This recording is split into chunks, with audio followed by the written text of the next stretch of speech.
Ya me saludaron casi todos. Gracias. Muchas gracias, muchas gracias. Pasa nomás.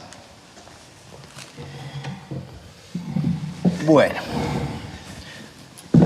1, 2. Rosy, ¿cómo estamos? ¿Sonido, Mati? Un segundo, necesito acercarme a la mesa porque no llevo los objetos. Con permiso. Ahí.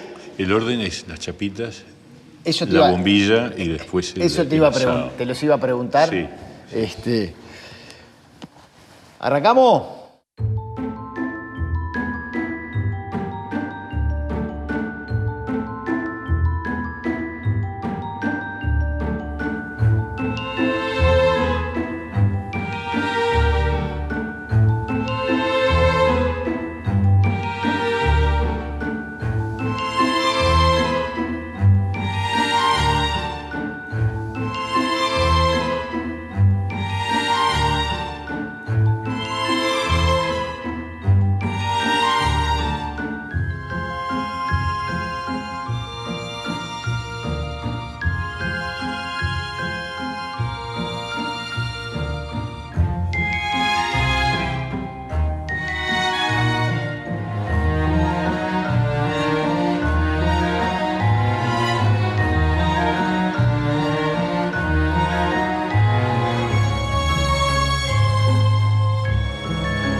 Este es yo diría, el principal juego de mi infancia. Parece una lata Es una lata de té que yo usé como sede de mi equipo de fútbol de Chapitas. Sí. A ver. Y acá están los jugadores de aquella época. Yo soy el director técnico. Están los jugadores de aquella época. ¿Qué era? Es un juego que nos enseñó mi viejo cuando yo era niño. El día que murió Gestido, me acuerdo hoy. Siempre, la política. Es increíble. hasta para un juego de chapitas. Es insólito, pero es verdad. Está la pelotita con papel de aluminio. Bien. Entonces, ocurrió un feriado inesperado porque murió Gestido y entonces papá estaba en casa, no había ido a trabajar y sacó su equipo de fútbol de Chapitas de cuando él era niño y nos enseñó a mis hermanos y a mí a jugar al fútbol de Chapitas. ¿Qué edad tenías? Y yo tenía 8 años. Pues era un niño. Chico. Que además tu papá trabajaba en el Palacio Legislativo. Mi papá sí era, o sea, que ese era abogado y trabajaba en el Palacio Legislativo. Sí. Sí. Y entonces nos enseñó a jugar en la mesa de casa y lo convertimos en el ¿La casa del centro? Sí, en Mercedes, en la calle Mercedes. Nosotros nos criamos en un apartamento. Entonces, además del fútbol que me encantaba, donde jugaba en el colegio donde iba, jugábamos al fútbol de Chapitas. Esto lo mantuvimos durante años, tenemos hasta estadísticas de los partidos jugados que están guardadas acá. ¿Estadísticas entre tus hermanos? Sí, de campeonatos y de partidos, en fin. Y después les enseñamos a unos amigos, entonces jugábamos campeonatos con vecinos. Y después, transcurridos los años, cuando yo tuve hijos... ¿Se los pasaste? Sí, por supuesto. Y ellos también crearon sus cuadros. Para acá tengo Copa de la Llave. Copa de la Llave. Eso puede haber sido de la época ya de... Julio del 98. Claro, ya era con mis hijos. Yo te digo los resultados. Sí. Amanecer 3, El Rayo 1, Carpincho 0, Nueva Pepsi 1. ¿Vos te acordás cuál eras? Nueva Pepsi. Nueva Pepsi. Claro. Saliste primero. Y bueno. Sí. A ver, dame otra estadística. Y acá tenés, a ver, déjame mirar. A ver. Estos eran los partidos jugados y ganados, las estadísticas. Estos eran los cuadros. 22 partidos jugados. Sí, los jugamos decenas de partidos. Volvamos. Entonces acá están los jugadores. Yo me tomé el trabajo además de pintarlos para que tuvieran camiseta. ¿Para qué es esto de la fundación de los equipos? ¿Inventaban como una historia? No, era verdad.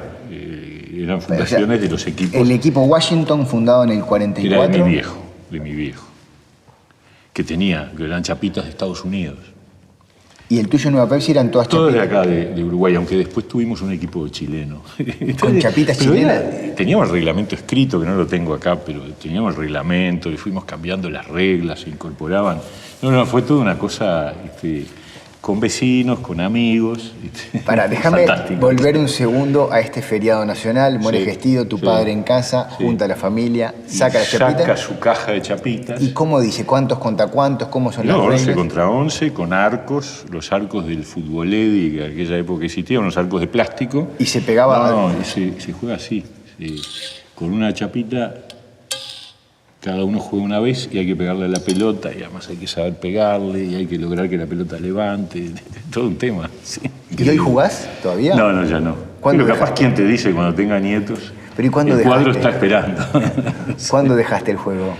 Y bueno, cuando los chiquilines fueron creciendo, dejaron de jugar. Tenían muchos juegos al mismo tiempo. Ellos no se criaron en apartamentos, se criaron en casa, era un barrio. Había muchos juegos con los que competían las chapitas. Pero durante un tiempo, también en la mesa de casa, campeonatos y muy bueno. La verdad que era divertidísimo. Que tu padre trabajaba en el Palacio Legislativo y era de ascendencia blanca. Sí, pero él mi viejo era herrerista. herrerista. Mi viejo era herrerista, mamá wilsonista.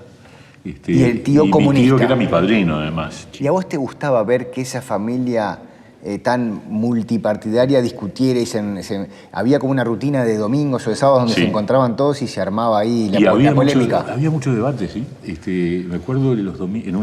Viste que hay épocas en las vidas familiares, hay épocas que vas a hacer tal cosa. Bueno, en una época que íbamos los domingos de noche a la casa de mi abuela, estaba mi tío, mi abuela, mi tía abuela, mis viejos, y yo escuchaba, y discutían y hablaban hasta la época de Aparicio Saravia. Porque para mi abuela, que nació en el interior, en una estancia en Paysandú, Saravia era como el diablo, porque era el peligro de que llegaran las tropas de Saravia a la estancia. A robar. Claro, y a su vez para papá Aparicio era un héroe, ¿no? Pablo, hablamos mucho de familia y de política, como muy unidas, pero a su vez también pasa que todos los que se dedican a la política renuncian a la familia, una vez que renuncian a tiempos de familia. A tiempo, ¿no? A la familia no, en ningún caso. No, quise decir a tiempos de estar en familia, porque la política es muy absorbente. Es muy absorbente, te lleva tiempos, sí, te saca. Mi mujer, cuando nos conocimos, ya ella sabía que yo estaba haciendo... O sea, cuando yo fui a verla la primera vez, que tenía intenciones de avanzar en la relación personal, ella creyó que pensaba engancharla para militar en la democracia cristiana. O sea que... Porque vos empezás a militar en el 77. Un poco después. Un poco después del A 77. ver, yo salgo de Juan 23 en el 76, a fines del 76. En el 77 empezamos a ir a facultad con unos amigos, y ahí empieza con dos amigos particularmente que eran compañeros de clase, Javier Lacida y el chileno Rodríguez. Empezamos a decir, che, hay que hacer algo, y por ahí empezamos a buscar dónde. No te me adelantes. Dale. Para ese vínculo, porque además ahí me parece que aparece el segundo objeto. Pues pero sí. empezás a facultad y el fútbol de chapitas... No, ya hace rato que se había terminado. Vamos a guardarlo. A ver, el fútbol vamos era al el que segundo más me objeto. gustaba, ¿no? Pero el fútbol de chapitas fue el juego de la infancia de apartamento. Bien, vamos al segundo. La bombilla, La ¿no? bombilla, sí. Dale vos. Esta bombilla me la regaló el grupo de reflexión de la parroquia de los Vascos cuando cumplí 18 años. Que en aquel momento era... ¿Qué son los grupos? Bueno, era una opción pastoral propia del posconcilio Vaticano II, una cosa muy de progre, y además un lugar de libertad en los tiempos de dictadura, porque estamos hablando del 75, 76, y ahí había un cura fantástico, que para mí fue una persona muy importante, el cura Ruiz, José María Ruiz, que organizó una comunidad juvenil. En esa comunidad juvenil, ¿vos en algún momento tuviste la duda de una vida dedicada a la religión? Y no por el celibato. Es decir, yo tenía muy claro que quería, me gustaban las mujeres y quería tener pareja. Y de hecho, es en ese grupo que conoces a tu actual mujer. Entonces, una opción religiosa estaba descartada por esa limitación. Dijiste tres cosas sobre las que te pido detenernos. Dale. Un grupo de jóvenes Sí. en un contexto de dictadura pero en un contexto de parroquia. Sí. Y dijiste muy progre, ¿no? Esos jóvenes, son jóvenes que están, digamos, marcados por la dictadura, todo su adolescencia. Y sí, es nuestra generación. ¿Qué implica haber crecido en tiempo de represión? Y bueno, muchas cosas. Cuando vino el golpe de Estado, yo tenía 14 años. O sea que me comí toda la dictadura de tercero liceo hasta la facultad. Esa es la pregunta. ¿Cómo vivís con esa herida después? Bueno, vivís con la sensación de que no tuviste la libertad ni las posibilidades de actuar con mayor libertad que podrías haber tenido si fuera una democracia, sin duda. Igual la peleás porque buscás los espacios. Por eso yo creo que a la parroquia iba muchísima gente por razones religiosas, pero muchísima gente por razones de poder tener un lugar de libertad, de discusión, de debate. Ahí los grupos de reflexión lo que hacían era tomar asuntos de la realidad y discutirlos. La dictadura uruguaya controló mucho a nivel de la micro, del sistema educativo. Y no se metían las iglesias. O sea, la parroquia Las iglesias nos vigilaban, ¿sí? Nosotros sabíamos que nos vigilaban. Incluso nosotros organizamos como parroquia, en el 78 creo que fue, un festival en el Palacio Peñarol. Llenamos el Palacio Peñarol con los que iban cantando, Carlos María Fossati, Grupo Vocal Universo, Santiago Chalar, como parroquia, ¿no? Fue una cosa muy, muy potente, o sea que teníamos un perfil social muy fuerte. Entonces nos vigilaban, pero no dejaban ahí.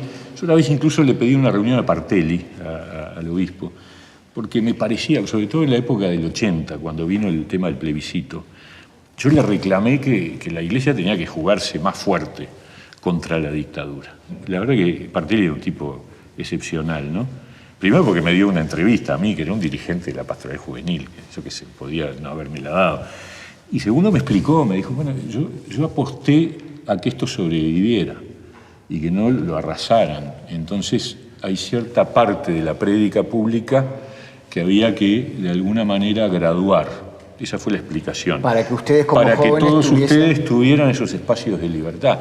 Ahora, en esa generación, y en tu caso en particular, hablamos de la parroquia de los vascos, de este ímpetu político, pero también vivimos en un país donde todo lo que sea parroquia y política es como raro que estén mezcladas esas aguas. No, a ver, en esa época no. En esa época la Iglesia Católica era una iglesia que tenía, tenía un obispo prófugo, Mendiarat, el obispo de Salto. Yo estuve en la misa donde Pérez Aguirre dijo por primera vez que en Uruguay se había torturado. O sea, todo eso fue, esa es mi generación, la generación que empujamos para salir, ¿no?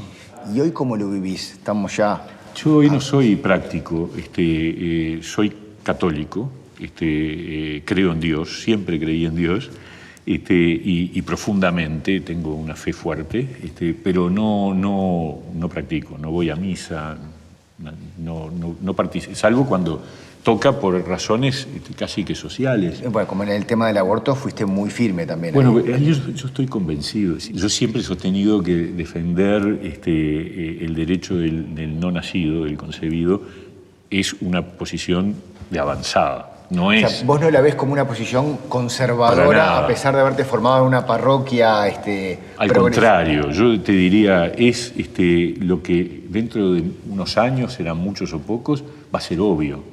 Porque todos los avances tecnológicos y científicos demuestran que hay vida y que hay una vida que está sintiendo, viviendo y marcándose ya desde el momento de la concepción. Entonces, igual, no niego que eso pueda pasar, sí. En el discurso actual tú quedás en una posición conservadora. Sí. Además, diciendo que sos católico, eso imprime todavía un poco más de conservadurismo. Sí. Puede ser. La verdad me tiene sin cuidado, porque uno es lo que es, ¿no? Yo me siento una persona progresista, de preocupación por los derechos de la gente, que he luchado por la equidad y por la justicia social, y eso para mí es parte de mi compromiso cristiano. Y eso me ha separado también de cosas que la Iglesia sostiene. Si yo me metí en política, además de porque me gustó siempre la política, es porque me parecía que el desafío era lograr una sociedad donde todos pudieran vivir bien. Pero no estamos muy bien. No, estamos lejos de ese ideal. A título, digo, en tu caso personal, hace 41 años que estás en política, sí. Si contamos el 78, Hay gente en la calle. Y, sí, y bueno, uno hace lo que puede. Pero siempre tenés que tener claro cuál es el norte y dónde está el sentido de la lucha, digamos. ¿Y el sentido para vos? Porque a veces se pone turbio, porque la política es dura, es difícil, tiene muchos vericuetos, el poder es una cosa compleja. Hay que acordarse, mirá que tu misión originaria es esta. Y perdón que me olvidé. A la bombilla. Y claro, porque todo esto surge ahí en la parroquia tomando mate. Esta bombilla, claro, me la regalaron junto con un termo que ya no existe y un mate que tampoco existe, un juego de mate del grupo de reflexión de la parroquia cuando yo cumplí 18 años. ¿Y sos de los que comparte mate? Porque hay gente... Sí, ¿Te gusta dar? Comparto, absolutamente. ¿Y tomás así? Y tomo también, sí, por supuesto. Y además cuando uno hace política, sobre todo, particularmente, si vos vas a una reunión y te ofrecen un mate...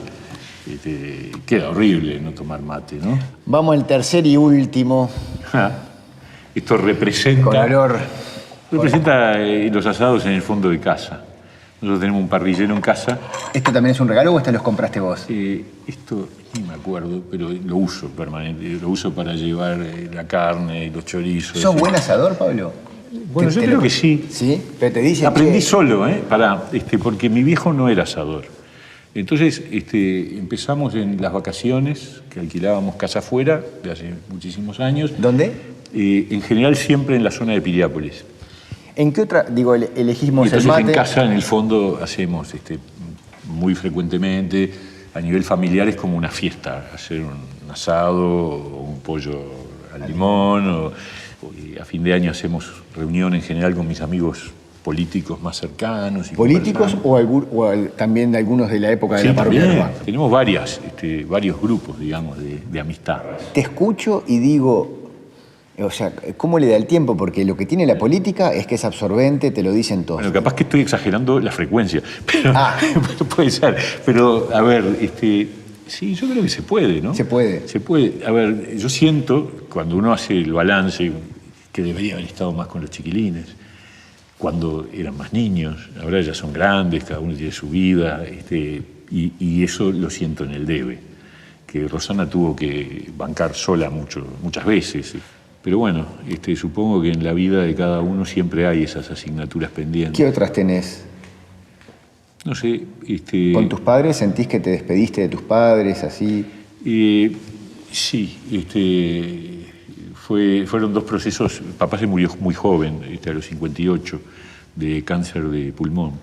Y además tuvo varias enfermedades a lo largo de su vida. Sí, yo lo echo de menos, obviamente. Yo tenía 33 años cuando él falleció. Y uno siente la ausencia del padre y papá además... Bueno, papá y mamá tuvieron tiempos de separación y después se divorciaron cuando yo tenía 14 años. O sea que capaz que sí, que el sentimiento de haber querido tener un padre más presente está. Sí, sin duda. ¿Y con tu mamá cómo fue el proceso? Bueno, mamá vivió mucho más y tuvo una enfermedad muy dura que es el Alzheimer, como que la persona deja de ser ella misma, ¿no? Y bueno, acompañar todo ese proceso fue muy doloroso. Yo lo que digo sí es que, por suerte, los tres hermanos, y en el caso de papá, mi hermana, porque yo tengo una hermana del segundo matrimonio de papá, mantuvimos ahí una unión. En el caso de mamá, una unión de los tres, muy, muy importante, porque había que tomar decisiones difíciles. Porque además, dentro de lo horrenda de la enfermedad, alarga la expectativa de vida, lo cual es tremendo, porque son muchos años que estás... Y de repente vos te encontrabas con situaciones inesperadas, como que te llamaba un vecino, mire, su madre dejó la llave puesta del lado de afuera y no está en la casa, y entonces ahí empiezan a saltar las alarmas. Al final teníamos 4 personas, porque tenía que estar todo el tiempo con alguien. Después fue una casa que había que encontrar, qué casa, en dónde, no es fácil. Pero todo eso lo hicimos en conjunto los tres de una manera muy, muy unida, que eso me parece que fue muy valioso y creo que a mi vieja, si hubiera sabido, le hubiera gustado mucho, ¿no? ¿Qué sentís que aprendiste de tus padres? Sin duda el sentimiento de honestidad, de responsabilidad, de trabajo, de que la vida para salir adelante hay que esforzarse, la rectitud. Mi viejo era penalista. Y yo vi cosas de mi viejo con respecto a los presos, muy altruistas, digamos. Mi viejo iba los sábados a visita de presos, porque era una cosa que era frecuente los sábados de mañana. Y bueno, y trabajaba con gente que obviamente era otra época, no había los problemas de inseguridad y de gravedad que hoy hay. Pero yo siempre vi en mi viejo alguien que a su modo se preocupaba por los más débiles. ¿Y de tu mamá? Y de mamá, el esfuerzo, el estar siempre, el amor, el preocuparse por nosotros. Ella nos crió, papá creó una nueva vida y mi vieja tuvo que remarla. ¿Te la veías venir o un día de repente? Era un gran lío todo era un eso. lío. Sí, venía muy deteriorado porque además había una tercera persona. Cuando ocurren esas cosas es muy difícil que las cosas se hagan bien, ¿no? Sin duda. Y yo era el mayor. Y eso es complicado. O sea que yo tuve mis momentos con papá duros, ¿no? De ruptura, de separación, que después nos fuimos reconciliando. Yo creo que todas esas cosas ayudaron a entender que la vida no es fácil, que a la gente le pasan cosas y que nada es el jardín de las maravillas, ¿no? ¿En qué otras cosas te sentís uruguayo más allá del mate y el asado, que son dos objetos? El fútbol. No, soy fanático del fútbol, fanático de Nacional. Me encanta ver fútbol. Te he visto en el parque alguna vez. Sí. Hay una anécdota interesante. En uno de los mayos tricolores me invitaron y me dicen, porque vamos a hacer un partido de fútbol con gente conocida, pública, etc. Y dije, mirá, yo jugar al fútbol ya no. Puedo ir de director técnico. Y entonces me aceptaron la propuesta. Y entonces fui de director técnico. ¿Y quién estaba en el equipo? La calle Pou. Entonces digo, ¿sabes qué? Te voy a hacer jugar de puntero izquierdo. A ver cómo te arreglas. Estuvo muy divertido, muy divertido. ¿Fútbol? Sí. ¿Mate? ¿Asado? ¿Qué otras cosas? Me gusta, una época iba religiosamente a las llamadas. Del carnaval es lo que más me gusta. Y después sos más del folclore, por lo que contabas hace un rato. ¿El folclore te gusta más? El canto popular. Claro, yo soy de la época del canto popo, de los festivales de canto popo, Jaime. Tenemos además la alegría de que nos ha votado, digamos, que se ha manifestado del Partido Independiente. Y además tengo un hijo músico, que está para el lado del rock. Federico, que ahora está justamente lanzando el segundo CD de La Marmita, que es su grupo. Entonces, por el lado de la música también me gusta La Vela Puerca, me parece... Me gusta mucho. No, es como que no pega que te guste La Vela Puerca. No sé, no te imagino ahí haciendo... Pero me encanta, me encanta La Marmita, por supuesto. ¿En qué cosas no te sentís uruguayo o qué cambiarías de nuestra idiosincrasia? Bueno, yo creo que yo soy un tipo ansioso. Por lo tanto, el ritmo ese medio lentón que tenemos nosotros me exaspera. Es decir, ese trámite lento de las cosas. Igual no tenés una imagen ansiosa, ¿no? No has construido tu imagen como un político, ¿no? Como siempre. Los que me conocen saben que soy ansioso. La sufren. Te pido de ordenar un poco biográficamente el movimiento político. PDC. Sí. Estamos en 78, dictadura. Ahí, sí. Se termina la dictadura, elecciones libres. Ahí vos seguís militando universitariamente. No, y en el PDC. Y en el PDC, que está afiliado al Frente Amplio. Claro. Hay una lucha ahí dentro del PDC, la salida de la dictadura, porque había un sector que tenía dudas con respecto al Frente, donde además estaba Juan Pablo Terra, el principal referente, y hay una discusión interna donde ganamos los que creíamos que había que permanecer en el Frente. ¿Votas ahí? En el 84. 84. Sí. O sea, yo la primera campaña que hago es la del 80, pero como militante pegando pegotines por el no. ¿Qué es verdad que los hacías en los baños públicos del centro? En realidad el PDC había mandado a hacer etiquetas chiquitas que después le ponían un sello que decía vote no. Y la militancia era que vos ibas a un baño, pum. Y vos subías al ómnibus, le ponías la etiqueta en el respaldo de adelante para que el que viniera lo viera. ¿Y vos eras de los que hacían eso? Pero ¿cómo? Claro, como un campeón. Yo militaba también en la Facultad de Derecho, en el gremio. Y ahí sí militábamos gente de todos los partidos. Estaba Juan Miguel Petit, Colorado, Jorge Gandini y Pablo Iturralde del Partido Nacional, el chileno Rodríguez, yo, Javier Lacida del PDC, y había un muchacho, estaba Eduardo de León del Partido Socialista, estaba Óscar Destuel, que era de la izquierda independiente, y estaba Javier Pérez, que era comunista. Perdón, todos estudiantes de Derecho, que nos reuníamos como un grupo clandestino de la FEU. Este muchacho Javier Pérez se desplazaba en un taxi con unos volantes de la UJ, y no sé qué movimiento hizo que el taxista se asustó y había una pinza policial y lo denunció, pero no porque... El asunto es que terminó en cana, torturado, etc. Entonces, cuando desapareció Javier, el riesgo era para dónde saltaba la pelota, si iba para la UJC o iba para... Y entonces hubo compañeros que se fueron al interior del país, se fueron a esconder en una estancia, etc.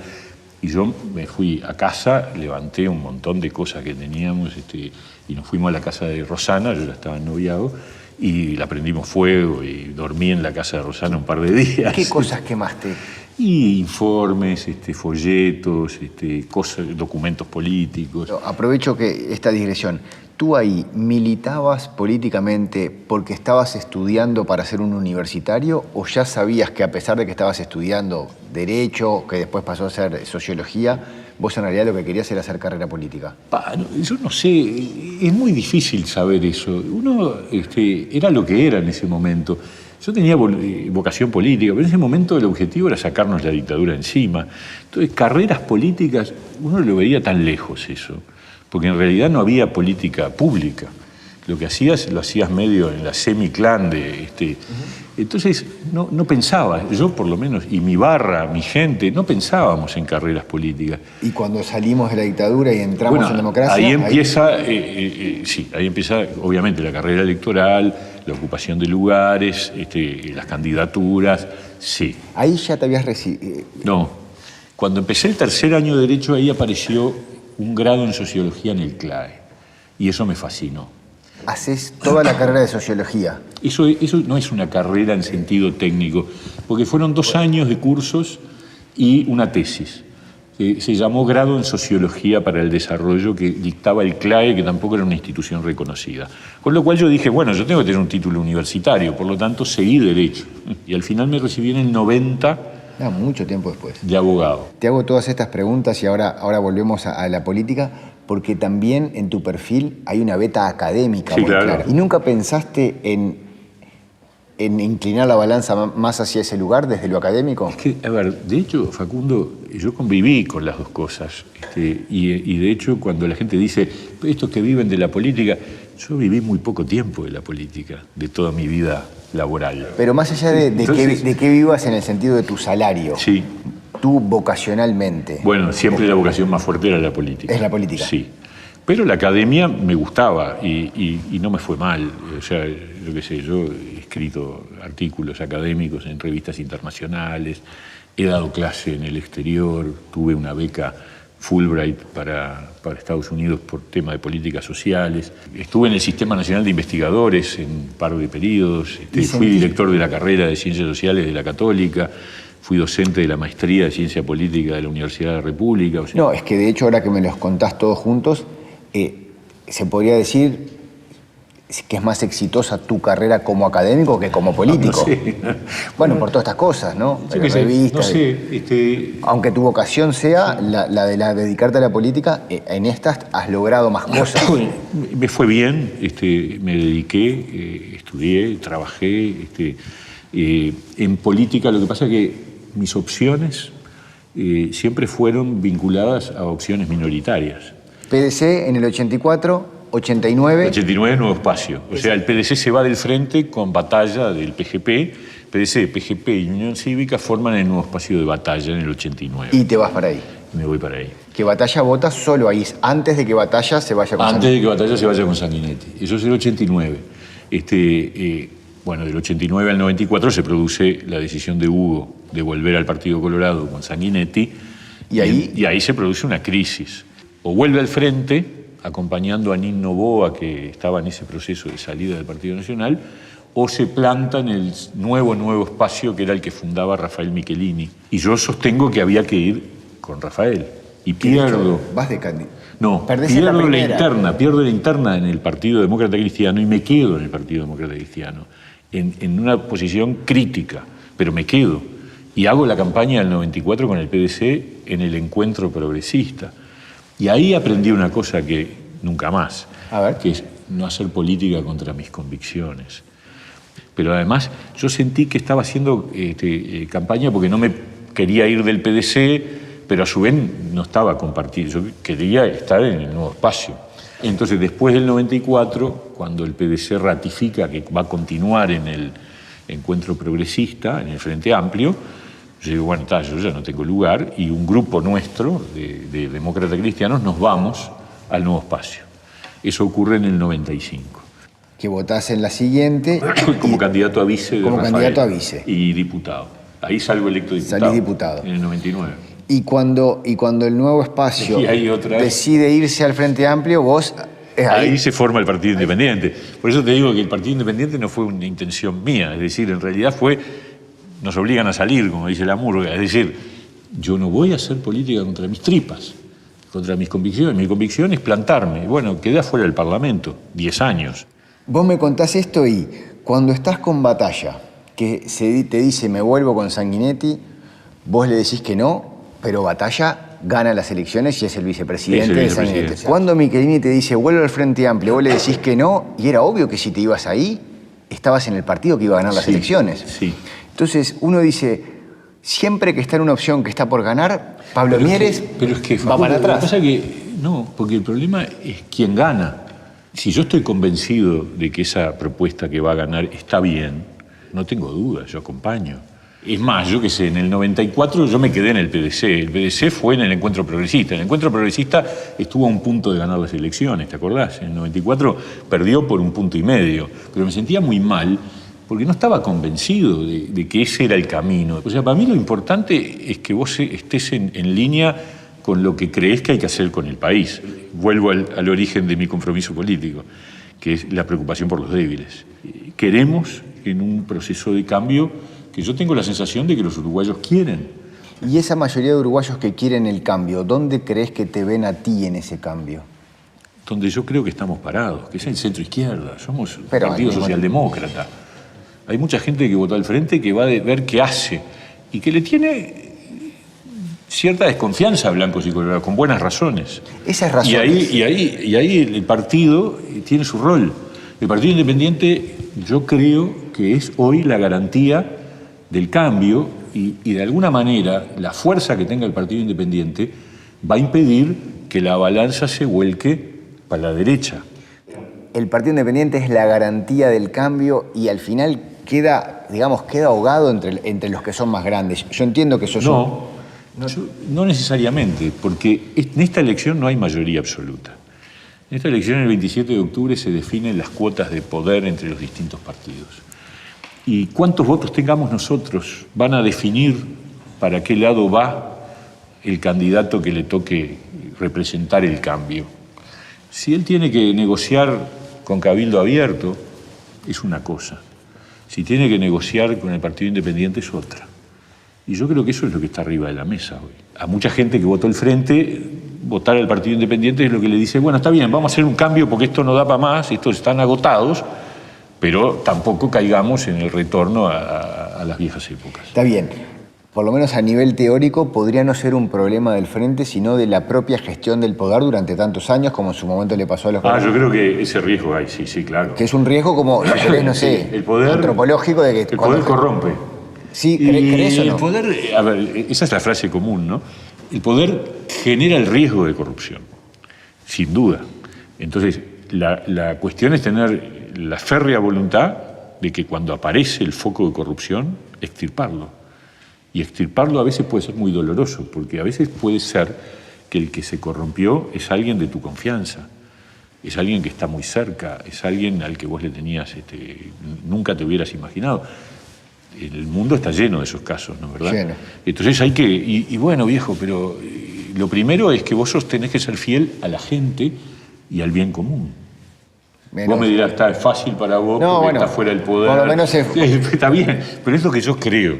Y en todo caso, si me dan la oportunidad, si la gente me diera la oportunidad, bueno, ahí demostraré que esto que pienso lo puedo cumplir. O sea, es evidente que vos no vas a ser el presidente de la próxima elección. Es evidente. Está, pero también... Por eso te digo, el tema es ¿a quién apoyamos? Bueno, y si el cambio va en la dirección correcta, sí, pero tiene que estar en la dirección correcta. Nosotros no vamos a apoyar cualquier cambio.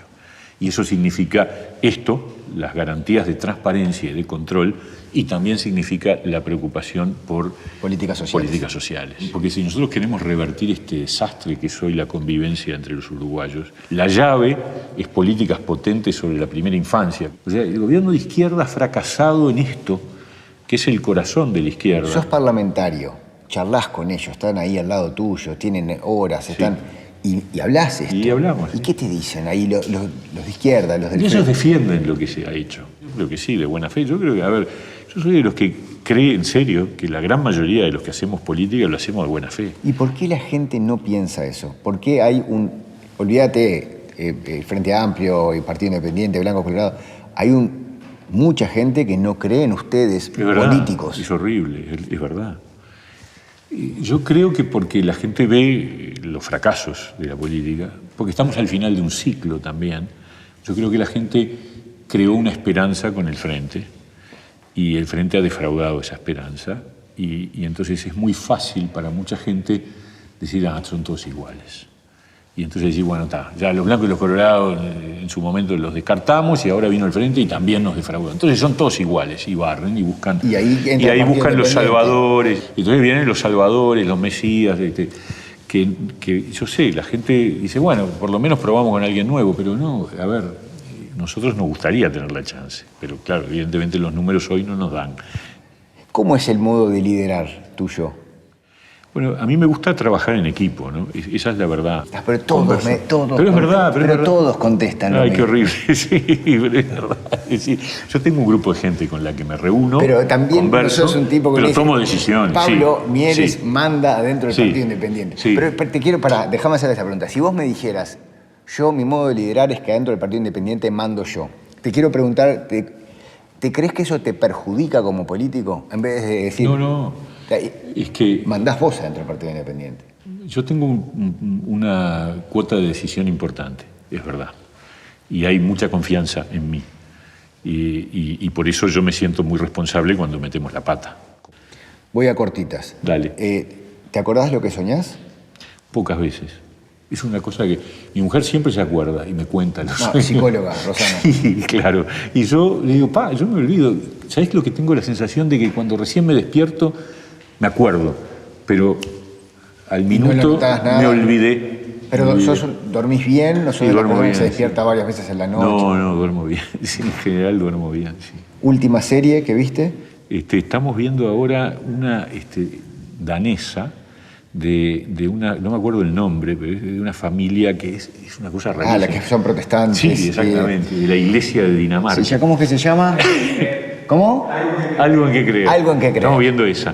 Antes de esa, bueno, yo vi House of Cards, obvio, porque soy obsesivo de la política. Pero de vuelta, que fue cayendo. House of Cards fue cayendo de una manera terrible. Pero descansá, mirá. Bueno. Sí, no, he visto Vikings, que me parece fantástica. Bueno, vi La Casa de Papel, me defraudó un poco. Bien, yo creo que estamos para este bloque 1. Ahora sí, repasemos. ¿Estuvo divertido? Sí, excelente.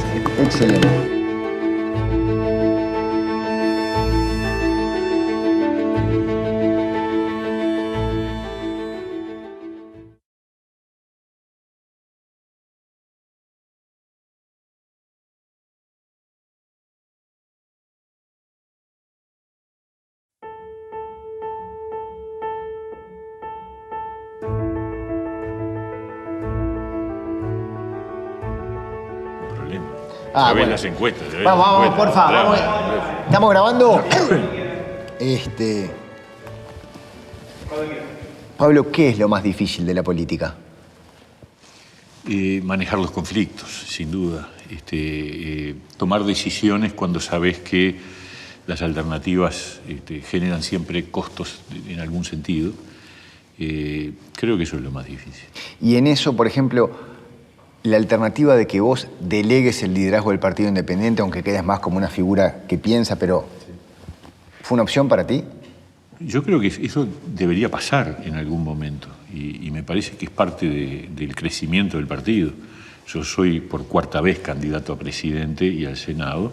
Bueno, todo tiene un límite, ¿no es cierto? ¿No te imaginás como candidato una vez más? Sinceramente no, me parece que no. Me parece que el partido, espero que esta vez tengamos un nuevo impulso, impulso de crecimiento. En este contexto. Hay que aclararlo. Digamos, y generar en el próximo periodo todo lo que implica la posibilidad de generar más figuras y, por lo tanto, otras representaciones. ¿El Partido Independiente tal cual está hoy, con tu liderazgo, podría pactar una coalición con Blanco, Colorados, Cabildo Abierto? Con Cabildo Abierto es muy difícil, yo diría imposible, porque tenemos diferencias ideológicas importantes. Con los partidos tradicionales ha habido una cosa muy curiosa, que es que ellos se han ido corriendo hacia el lugar que estamos nosotros. O sea, si vos mirás el programa de gobierno de Lacalle Pou y de Talvi, tiene muchas más coincidencias con nosotros de las que había con los programas del Partido Colorado y del Partido Nacional en el 2014. Y nosotros estamos en el mismo lugar. Aprovecho eso. Esas coincidencias programáticas son de gente técnica, Partido Independiente muy vinculado a la élite universitaria, a gente... Pero claro, captar el caudal de votos no está ahí, no está en ese... Y bueno, ese es un límite que ha tenido el partido, yo creo. Es una virtud que hay que destacar, que es un partido serio, con una propuesta programática potente. Pero claro, es un partido que tiene ese límite, que aparece como un partido medio de élite. ¿Y alguien en tu entorno cercano te dice, quizás vos como líder sos esa figura también? Y puede ser. Pero no, pero te lo pregunto si te lo han dicho. Mirá que esta cosa tan seria, sí, tan profunda, tan pensada de él, tampoco nos da caudal electoral porque tu liderazgo está muy asociado a esa seriedad. No me lo han dicho, pero yo creo que todos lo sentimos así. Nos parece que hay algo de eso, que hay un problema ahí. Ahora, me parece que también tenemos mucha potencialidad y me parece que aparecen nuevas voces.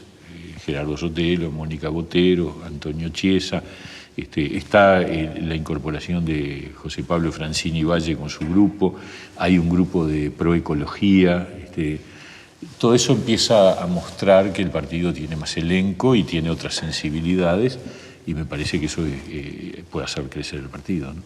¿Y mentir en política? ¿Cuándo mentís? No, hay que tratar de no mentir. Uno puede saber cuándo dice determinadas cosas y saber que hay cosas que no conviene decir, pero no mentir. ¿No será que, aunque todos tengan buenas intenciones, como decíamos hace un rato, pero también son todas personas que tienen ambición de poder, porque la política te da poder? Sí, sí. Entonces, claro, cuando vos solo hablas de esta parte, es como que nadie te dice, yo tengo ambición de poder. No, yo creo que, todos tenemos ambición de poder, porque si no, no estamos en esto. También te digo, en otras profesiones pasa lo mismo. Las ambiciones de poder están siempre presentes en las disputas entre personas, ¿no? Vuelvo al corazón. Siempre muy compuesto, pero calentón también. Ah, sí. ¿Se te ha visto alguna vez también enojado? Sí, claro. Soy, y los que me conocen saben que soy. Pablo, hablando de estos sentimientos humanos, el rencor en política cuando decís, me jugó mal. Vos sabés que trato, la verdad, te lo digo con franqueza, trato de que eso no me invada. No me las guardo. O sea, me parece, yo trato de no ser un tipo con... No está bueno eso, además. Uno vive mal cuando vive con rencor. ¿Cómo te imaginas la vejez, Pablo? Ajá, no me la imagino. Es una cosa que... La verdad, yo estoy en plena actividad si querés, déjame pensar un poquito. Creo que la vejez es cada vez más lejos. Está bueno eso. Yo me acuerdo cuando cumplí 30, que estábamos todos los amigos ahí, decimos, se acabó la juventud. Sí, se acabó la juventud. A los 30, chau. Hoy la gente prolonga, pero a los 30, y ahora viene la meseta. Hasta los 60, y a los 60 empieza la bajada. Y entonces hace unos años dije, no, pará, Lo de la meseta es más largo. No es hasta los 60, es 65, andás a ver más. Pero sí, yo siento hoy, por ejemplo, que hay muchas cosas que a uno le cuesta seguir el ritmo de la velocidad del cambio de la vida, del mundo, etcétera. Y veo mis hijos, que son unas máquinas que funcionan a todo lo que da, y yo empiezo a aprender de ellos. Pero es algo Eso está bueno que te también. perturba el paso del tiempo, imaginarte viejo. No he pensado mucho. ¿Y la Qué muerte? horrible. ¿Cómo te gustaría morir? Me gustaría morirme de golpe, digamos, ¿no? No me gustaría. Bueno, no sé, porque también está bueno vivir el proceso, ¿no? En realidad no lo he pensado. Porque decís, mejor no sufrir y pasar de una cosa a otra. Pero después decís, también eso tiene todo El un momento de proceso. decir, va a pasar, te puedes despedir, puedes Sí, decir lo exacto. que quieras decir. Y además es un desgarrón para las personas que quedan. ¿Pero le tenés miedo a la muerte? ¿O como hombre de fe que sos, pensás que...? No le tengo miedo, en el sentido de que, bueno, algún día toca, toca. Y yo creo en una vida más allá de la muerte, creo. Pero es una creencia totalmente mágica, digamos, no me preguntes Sí, no tenés fundamentos, cómo fundamentarlo. ninguno, yo qué sé, creo. ¿Y cómo te imaginas que vas a ser recordado dentro de 200 años? Bueno, no sé, 100. me recordarán. mis amigos, mi familia, mis descendientes, seguramente. A nivel nacional, uno trata de hacer lo que puede, lo mejor para el país. Pero, ¿Cuánto puede hacer? ¿Te imaginas que el Partido Independiente seguiría existiendo, por ejemplo? Y bueno, uno siempre tiene la esperanza de que algo que le parece que es útil y que construyó pensando que es un instrumento pueda seguir siendo importante, ¿no? Podemos sentir que cerró el bloque B. Juan, Elisa, Nochela, sacamos los objetos, ¿sigue todo igual? Sigue todo igual. Perfecto. Pablo, bloque de redes, te Dale. cuento. Arrancaste en el 2011 con Twitter y con Facebook y el año pasado, en 2018, con Instagram. ¿Cómo te llevas con las redes, Pablo? Mira, en Twitter muy activo, a veces demasiado. Yo tengo que empezar a frenarme porque es un mundo complicado. Facebook poco, Instagram casi nada. Es Soy la un más nueva. analfabeto de Instagram. Estás en el entorno de los 6.000 seguidores en Facebook Sí. y arriba de los 36.000 en Twitter. De lejos la red Es que más donde usas. me dedico. Es lo que digamos, me dedico, sí. Igual siempre, cualquiera de las tres, es un tono más bien político, técnico, abrís el debate y tenés una alta interacción con los usuarios, a veces de una confrontación muy marcada. ¿Está bien? Trato de cada vez menos, ¿eh? ¿Ah, sí? Sí, porque parece que hay un mundo ahí que funciona más con lógica de hinchadas y no vale mucho la pena, ¿no? 4 personas administran tu página de Facebook y 2 están en Argentina. Sí, es verdad, sí. ¿Estás al tanto de eso? No, bueno, puede ser que sean 2 en Argentina, sí, porque tenemos ahí un contrato para marketing digital y un community manager para la campaña, sí. Es de ahora, esto de la campaña. Pero me lo decís así y ¿lo haces Dale. porque no tenés más remedio que hacerlo? ¿O Porque yo no puedo, no doy abasto. Ta, no, Yo pero me digo- encargo del Twitter. el Twitter es lo tuyo? Los demás, ellos postean, ponen Sí, las fotos, vos no es sí. que estás atrás de esto, No. Pablo, ¿cómo es tu rutina? Vos te despertás y ya lo primero que haces es entrar a Twitter, esperás No. un poquito, tratás de estar un par de horas despierto antes de empezar a ver qué pasó en las redes. No, yo primero, lo primero que veo son las noticias. Y el Twitter, en realidad, no tengo una rutina. Lo voy viendo sobre todo cuando me mencionan para tener una idea de cómo está la cosa. Y ahí no tenés a nadie dentro de tu equipo que te va dando bueno, mira, te mencionaron acá, te mencionaron A veces acá. me avisan, pero no necesariamente. Publicación destacada en Instagram, la publicación con más me gusta. Ahí está sí. toda la familia. Sí, está buenísima esa foto. Esa foto fue para Galería, es de hace unos pocos días antes de la interna. No sabía que era la que tenía más me gusta, está buenísima. Ahí están mi mujer, mis hijos y mis nueras. Sí. Y Pablo, como teórico de la cosa pública y la política, ¿qué opinas de que esto de las redes, la frontera entre lo público y lo privado, la ha difuminado un poco, si no es que la borró por Sí, completo? eso es un problema. A mí me parece que uno tiene que tratar de mantener el criterio del límite entre lo público y lo privado y saber que hay cosas que son íntimas, que son de uno, y hay cosas que son privadas, que tienen un límite también en la frontera con lo público.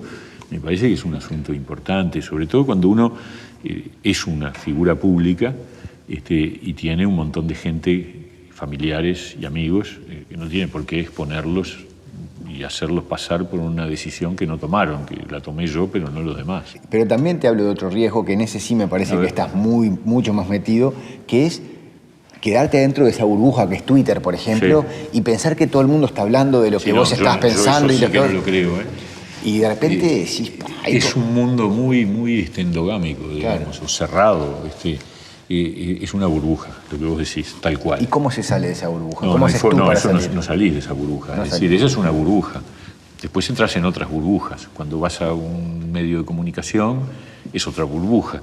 Cuando vas a una reunión de casa de familia, es otra pequeña burbuja. Y cuando recorres el país y vas a un pueblo... ¿Y dónde está la realidad? Y la realidad es una cosa mucho... Y todo eso junto... Todas esas burbujas, no hay intersecciones. No, o sea, no es menos tampoco burbuja. La realidad es las encuestas, tampoco. Las encuestas es una foto de determinado momento y a veces bastante distorsionada o puede estar turbia o bien borrosa. Entonces, la realidad es inasible, ¿no? La realidad es algo que uno trata de captar, de interpretar, de olfatear a veces, hay también intuición. Seguro. Comparto, pero tampoco es que se equivoque. Digo, más o menos hay unas cosas que vos sabemos que por dónde va a ir la elección, más o menos, ¿no? Sí. Sí. Y en ese olfateo, ¿cómo se aprende ese olfateo? Sos un académico, pero sos un hombre en política. ¿Cómo olfateás? Bueno, me va a ir bien, llego a senador, no llego, meto 5 diputados, meto 3. ¿Cómo está ahí? Sin duda que yo creo mucho también en lo que sentís en la calle. Pero también ahí la veré, como decía, ¿qué dice la calle? No la calle, sino... El político. Sí. Y la calle por donde vas vos dice una cosa, la calle por donde voy yo dice otra. Seguro. Entonces tampoco es... Y ahí tampoco las redes son un buen termómetro. No, las redes seguro que no. Las redes hoy, Twitter particularmente, es un lugar donde predominan mucho las barras bravas, ¿no es cierto? O sea, las legiones de adeptos y los ejércitos que salen a matar o a levantar. Y ahí además nosotros no competimos mucho, porque nosotros no tenemos un gran aparato militante, somos un partido de opinión, de ideas. Cuesta mucho que la gente diga, che, salí a pelear ahí. A ver, le dicen, no jorobes, no es importante, eso pasa. Claro, pero perdona, vuelvo a eso, pero también sabés que para tener caudal de votos tenés que estar en los detalles y el logo y la foto y las cosas, los posteos. Los votos por tener una presencia en Twitter, no creo. Creo que hay que estar, porque además también generas opinión en los medios, eso sí. A mí me ha pasado permanentemente. El otro día tuiteé algo sobre este cambio repentino de la posición del Frente Amplio sobre Venezuela, o de algunos del Frente Amplio sobre Venezuela, y salió en un informativo. Y ahí lo vieron mucha más gente que los seguidores del Twitter, ¿no? ¿Sabés que dentro de los políticos con caudal de votos, todos te siguen? El tono de tu comunicación en Twitter es un tono negativo, pero espontáneo. Como que no lo planificás mucho, pero tono muy de crítica. Puede ser. No está bueno eso, ¿no? No me parece. No me gusta que sea así. Pero es lo que hago, sí. Pero no te lo estás enterando por mí. Bueno, lo sabés. No me doy mucha cuenta. Yo reacciono y contesto. Pero, bueno, sí. Ahora vamos a las reacciones. Mirá el tuit tuyo en lo que va del año que tuvo más repercusión. A ver. 1 de marzo. Confirmado, el presidente Vázquez usó la cadena de radio y televisión para realizar un acto partidario que la Constitución no permite, lo que le quita autoridad para hablar de principios republicanos. Claro, es el tuit que tuvo más repercusión, pero entre una mezcla de bien Pablo y que... Y sí, obviamente. Pero ¿y cómo haces? Porque me decís hace un rato que controlás un poco el enojo, pero acá, si sos medio calentón y empezás a ver cómo te agrede la gente, cómo te desprecia a veces en lo personal, en lo intelectual. A ver, tengo un criterio, ¿no? Que cuando alguien me insulta lo bloqueo. Pero mientras hay respeto no hay problema. Ahora, cuando hay insultos, no. Cuando hay insultos me parece que ahí se cruza una línea y obviamente no hay que... Me parece que ya no hay diálogo posible. ¿Para qué me seguís? Si me estás insultando, no me sigas, ¿no? Uno tiene que tener el cuero muy duro en política, ¿no? Si no, dedicate a otra cosa. ¿Y lo tenés? Sí, yo creo que sí. Sí, los años me han demostrado eso. Las redes son particularmente sangrientas y eso a veces duele más. 22 de mayo de 2019. Hace mucho tiempo que Darwin para mí me ataca y cuestiona por cada cosa que hago o digo. La pregunta es, ¿a quién le está haciendo los mandados? No, eso fue un error garrafal. Y yo lo he dicho, ¿no? El que se calienta pierde. Y yo me calenté y por lo tanto perdí. Y lo reconozco. Y más con Darwin. Por supuesto. Cuando estás hablando de humor, chao, te tenés que fumar tranquilamente. Pero es un tuit error de este año. Sí. Está bueno, porque también no es común que un político diga cometí un error. Y lo decís. Yo estaba muy golpeado porque habíamos tenido un debate en el Parlamento sobre un tema que para mí es muy sensible, que es el tema de los desaparecidos. Y entonces a mí me acusaron de que yo estaba a favor de la impunidad, una cosa, el frente, ¿no? Estabas golpeado con eso. Me calentó mucho. Y después el lunes venía la marcha del 20 de mayo. Yo fui a la marcha del 20 de mayo, como he ido muchas veces. Y a partir de ahí fue una guerra. Entonces yo venía muy golpeado. Y como Darwin me agarró para la chacota con el tema, me calenté. Mal.